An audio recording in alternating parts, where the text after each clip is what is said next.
What if the person sent to help you wasn't human at all, but an angel sent from heaven, walking beside you in disguise? Among the apocryphal texts, those sacred writings left out of the Protestant Bible, there lies a story filled with danger, miracles, and divine intervention. It is the Book of Tobit, a tale often forgotten but never without power. Recognized by Catholic and Orthodox Christians, this narrative takes us into the heart of exile, faith, demonic attack, and angelic aid. Today, we uncover a lost gem of spiritual storytelling, a journey that begins in darkness, but ends in light. This is the story of Tobit. Our story begins in the 8th century BCE. The mighty Assyrian Empire has just crushed the northern kingdom of Israel. Survivors are dragged 500 miles to Nineveh, a city of towering temples, brutal laws, and gods with names like Ishtar and Ashur. And in this foreign hellscape, we meet Tobit. He's not a warrior. Not a prophet. Just a devout Jew trying to keep his faith alive in a land that hates him. His quiet act of defiance? Burying the dead. Because in Assyria, corpses are left to rot in the streets, a warning to rebels. But Tobit sneaks out at night, giving his people dignity in death. Until one day, karma bites back. Hard. He's sleeping under a tree when bird droppings, yes, bird droppings, fall into his eyes. The infection leaves him blind. The man who buried the dead is now shrouded in darkness. And here's the gut punch: Tobit doesn't rage against heaven. He prays for death. Take my life, God. I'm done. But what Tobit doesn't know: heaven is already moving, in ways he'd never expect. Let's discuss the setting now. Assyria. The once proud northern kingdom of Israel lies in ruins, its people torn from their homeland and scattered like dust across the vast Assyrian Empire. Among the exiles in Nineveh is Tobit, a man of unwavering faith, clinging to the laws of Moses in a land steeped in idolatry.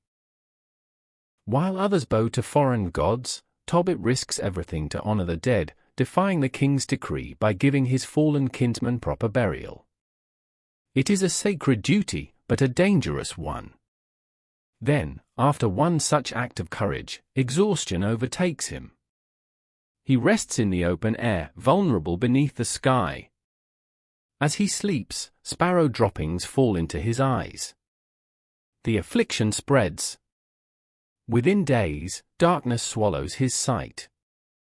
Blindness is more than a physical curse, it is the unraveling of his dignity. Once a provider, Tobit now sits helpless in his home. His wife, Anna, must labor like a common servant to feed them, and bitterness creeps into their marriage. When she brings home a young goat as payment, Tobit, suspicious, accuses her of stealing it. The shame burns deeper than his blindness. In his despair, Tobit turns to the only refuge left: prayer. But his words are not of gratitude, they are a plea for death. Why, he cries, has my faithfulness been met only with suffering? The God he served so devoutly seems silent, distant. The righteous life he built lies in ashes. Yet, somewhere beyond his sight, the threads of a greater story are being woven. Far, far away, beyond the winding rivers and the jagged peaks of forgotten lands, in the ancient and sorrowful realm of Media, another voice rises into the heavy air, a voice choked with grief, trembling with despair. Sarah, the beloved yet tragic daughter of the noble Regel, bears upon her fragile shoulders a curse so cruel, so unrelenting, that even the stones of the earth might weep to hear of it. For every time she has dared to hope, every time she has reached for the fragile promise of love, death has come like a thief in the night, stealing away her joy, leaving behind only the hollow echo of loss. 7 times, she has stood at the altar, her heart fluttering with fragile hope. 7 times, she has watched as the light in her beloved's eyes dimmed before the dawn could break. The people of the city whisper behind closed doors, their voices thick with fear and judgment. She is cursed, they murmur, marked by some unseen evil. And they are right, oh, how terribly right they are. For lurking in the shadows, coiled in the darkness like a serpent, is the demon Asmodeus, a creature of fire and malice, his heart a furnace of jealous rage. He has claimed Sarah in the most twisted of ways, binding her fate to his own wretched whims. No mortal man shall possess what he desires, no love shall flourish where he has sown despair. And so, with each wedding vow spoken, Asmodeus strikes, snuffing out life with a cruel and mocking glee. Sarah, innocent yet draped in shame, finds herself drowning in a sea of grief so deep that even the stars above seem to turn away. The weight of her sorrow is unbearable, the accusing stares of her people like daggers against her soul. She lifts her hands to the heavens, not in supplication for deliverance, but in anguished plea for death itself, for surely the cold embrace of the grave must be kinder than this unending torment.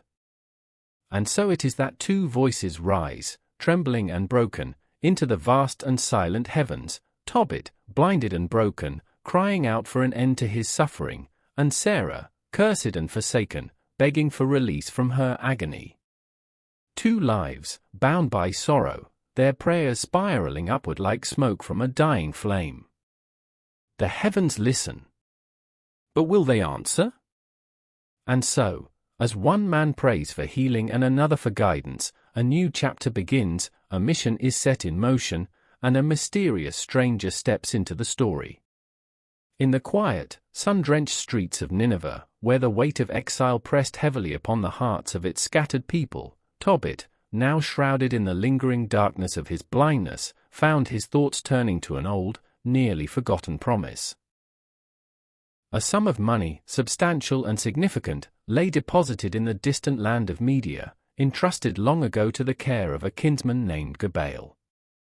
The memory of it stirred within him, not merely as a matter of wealth, but as a means of securing his family's future in these uncertain times. With deliberate resolve, Tobit summoned his son, Tobias, the sole light in his shadowed world, and with a voice both tender and solemn, he unfolded his plan. The journey to Media was treacherous, winding through harsh and untamed lands where bandits and wild beasts lurked in wait for the unwary. Yet, necessity demanded it. Tobias, dutiful and steadfast, listened intently, his youthful heart swelling with a mixture of apprehension and determination. He would go. He would retrieve what was rightfully his father's. But the road ahead was not one to be walked alone. As if summoned by divine providence itself, a stranger emerged, a figure of quiet authority and inexplicable grace. He introduced himself as Azariah, a kinsman, one who knew the roads to Media as though they were etched upon his very soul.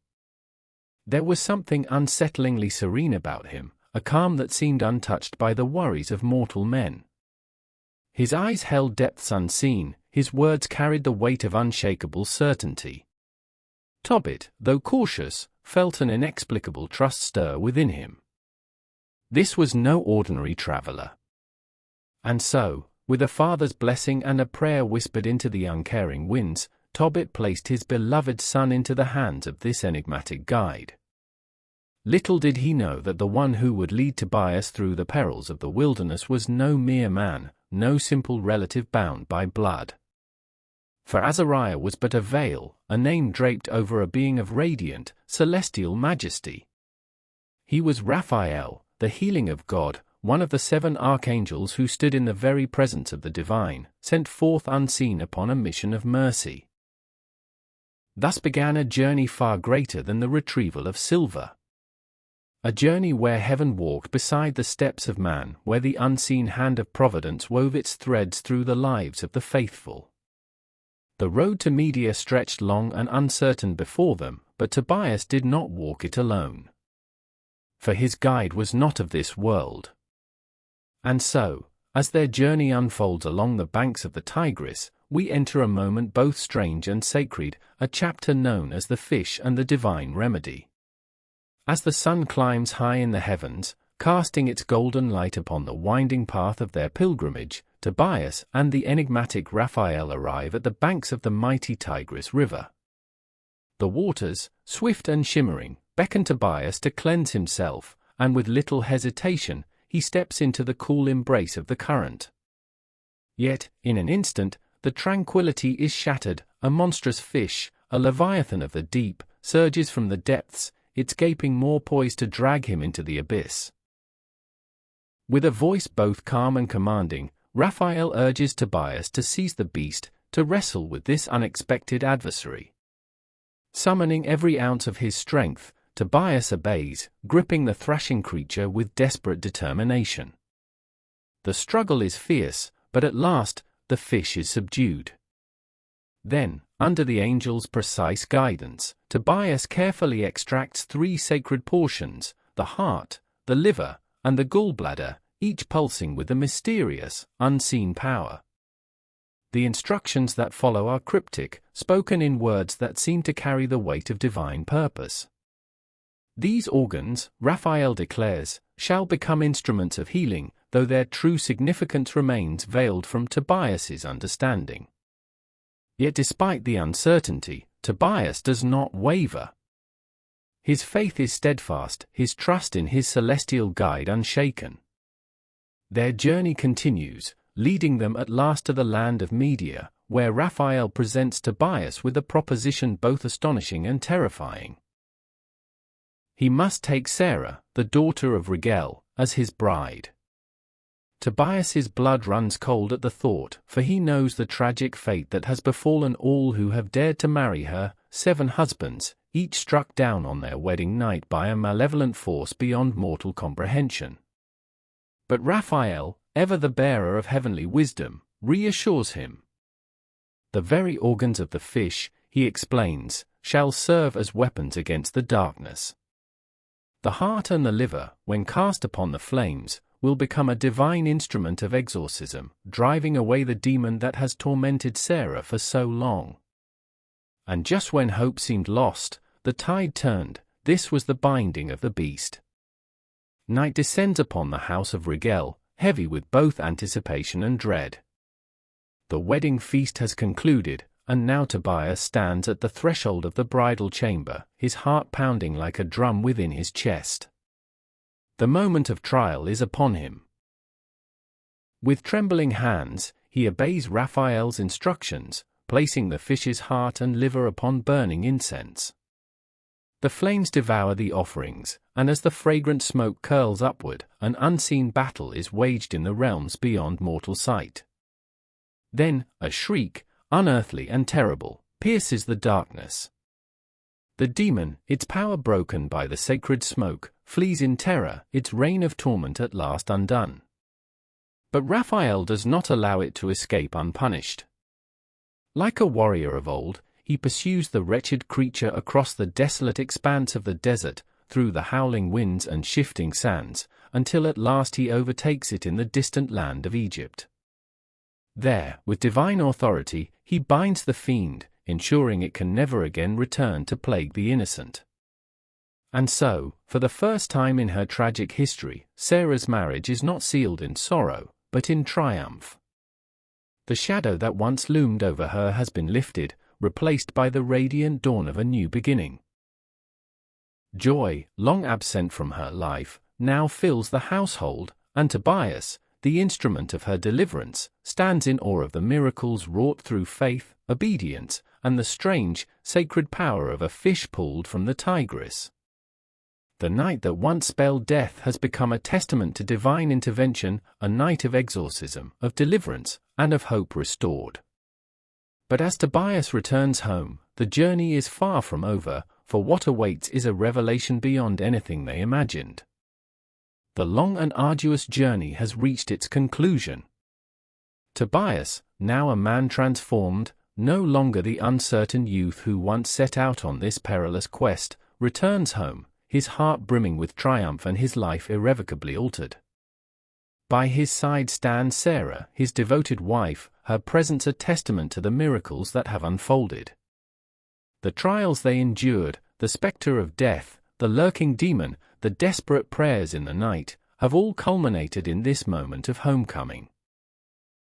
With reverence, Tobias retrieves the gallbladder of the great fish, that strange and providential catch from the Tigris, now revealed as an instrument of divine healing. He approaches his father, Tobit, whose eyes, once vibrant with sight, have long been shrouded in darkness. The old man sits in patient suffering, his faith tested but unbroken. Tobias anoints the withered eyes, the pungent essence of the fish mingling with the salt of Tobit's tears. A breathless pause. Then, light. Not the gradual return of vision, but a sudden, overwhelming flood of illumination. The world, once lost to him, rushes back in vivid clarity. Faces long remembered only by touch now glow before him, his son, his wife, his daughter-in-law, all radiant with joy.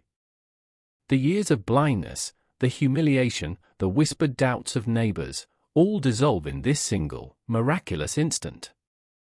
The family erupts in exultation, their voices lifting in a chorus of gratitude and wonder. The suffering, at last, is over. But the final revelation is yet to come. Raphael, the steadfast companion, the guide who led Tobias through every trial, now steps forward. No longer merely Azariah, the kindly kinsman, but something far greater. His form seems to shimmer with an otherworldly luminescence as he speaks. I am Raphael, one of the 7 angels who stand in the presence of the Lord. The air itself grows heavy with holiness. The family trembles, their knees buckling beneath the weight of divine presence. They prostrate themselves, faces pressed to the earth, hearts pounding with awe. Raphael, his mission complete, instructs them to record all that has transpired, every twist of fate, every answered prayer, every hidden act of providence. And then, as swiftly as he appeared, he vanishes, leaving behind only the echo of his celestial truth. But what if the silence wasn't absence? What if it was providence in disguise? In the story of Tobit, God does not thunder from the heavens. There is no parting of seas, no consuming fire upon the mountaintop, no voice booming from the whirlwind. Only silence. Only the slow, grinding weight of suffering, Tobit's blindness, Sarah's torment, Tobias's perilous journey. Yet behind that silence, divine hands were always moving. The stranger on the road was more than chance. The fish that leaped from the river was more than luck. The kinsman who guided Tobias was more than a man. And so it may be in our own lives. Perhaps the helping hand that appeared in our moment of need was not merely coincidence. Perhaps the whispered prayer, seemingly unanswered, was already being woven into a greater design. Perhaps, in our own wanderings, we too have entertained angels unawares. The story of Tobit leaves us with this final, haunting truth: God is present, even when He is most hidden. To watch more interesting videos like these, subscribe to Book Therapy now.